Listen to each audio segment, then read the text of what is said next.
En algunos videos hago referencia a un ser a quien llamo Federico y muchos me preguntan, Gabriel, ¿quién diablos es Federico? ¿Si es una persona real o qué mismo? Pues la verdad, este ser es medio real y medio ficticio, pero en líneas generales he visto en los comentarios que muchos entendieron que este Federico es una persona que representa la ingenuidad. Es empleado con un salario mínimo, salario que apenas le alcanza para vivir el mes, que vive endeudado, que no tiene dinero ni en los bolsillos ni en el banco, pero defiende este sistema injusto, donde las grandes empresas extranjeras pactan con nuestros políticos para pagar lo mínimo a sus trabajadores y no pagar impuestos, etc.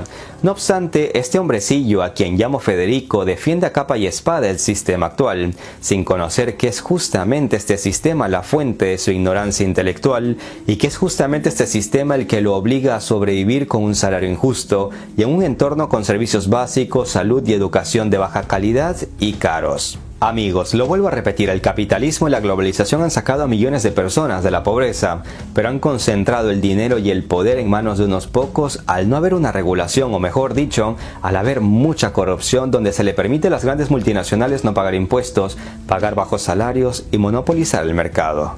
No obstante, la explicación que dio en el clavo es que el Federico que nombro hace referencia a Kiko, o sea, Federico, el del Chavo del Ocho, y por lo tanto hace referencia al síndrome de Doña Florinda, algo que hemos hablado en videos pasados. El argentino Rafael Ton, en su libro El síndrome de Doña Florinda, desnuda la realidad de la clase media y pobre de nuestros países. Doña Florinda vive en un barrio de clase obrera, pero se cree de la clase alta o media. Prohíbe a su hijo Kiko relacionarse con la chusma, se queja del barrio obrero, pero sus posibilidades financieras no le permiten irse a vivir a otro lado. Los pobres del barrio sienten cierta simpatía por un personaje que representa la extrema pobreza, el Chavo del Ocho. Niño que sueña cada día con comerse una torta de jamón y que vive en un barril, pero la realidad es que nadie le presta abrigo ni le ofrece algo para comer. Es decir, pobres, clase media y ricos sienten pena por él, se sensibilizan, pero no hacen nada o hacen muy poco para ayudarlo. Ese es el escenario que se vive en la mayoría de los barrios latinoamericanos. En referencia a todo esto, muchos dedujeron que el Federico que nombro es Kiko y representa el síndrome de Doña Florinda. Esa deducción es muy buena y se apega a la realidad. Según el economista Bernardo Klicksberg, el capitalismo salvaje crea monopolios y controla el mercado, que operando a través de las multinacionales genera una enorme desigualdad social. Los pocos ricos son cada vez más ricos, los empresarios pequeños son devorados por las multinacionales y la mayoría de pobres se vuelven cada vez más pobres. El capitalismo salvaje pretende eliminar totalmente al Estado de su tarea de regulador para adueñarse a placer del mercado. Esa práctica, promovida por muchos economistas, quienes no hacen más que defender los intereses de las grandes multinacionales, es la que ha generado cada vez más pobreza en el mundo.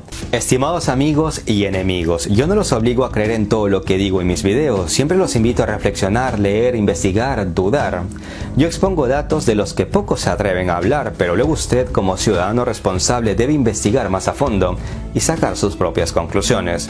Muchos piensan que si critico el sistema actual soy anticapitalista y nada más lejos de la realidad. Solo creo que como ciudadano de este mundo debo exigir un mundo más equitativo y transparente. Y como ciudadano de este mundo creo que estoy en el deber de denunciar lo que considero injusto. No por ser católico, apostólico y romano voy a defender los grandes pecados de la Iglesia. Si hay escándalos debo exigir al Vaticano responder y tomar medidas. No por ser seguidor ferviente de mi presidente voy a defenderlo cuando veo casos de corrupción. Amigos, el radicalismo es malo en todos los campos, religioso, financiero, político o lo que sea.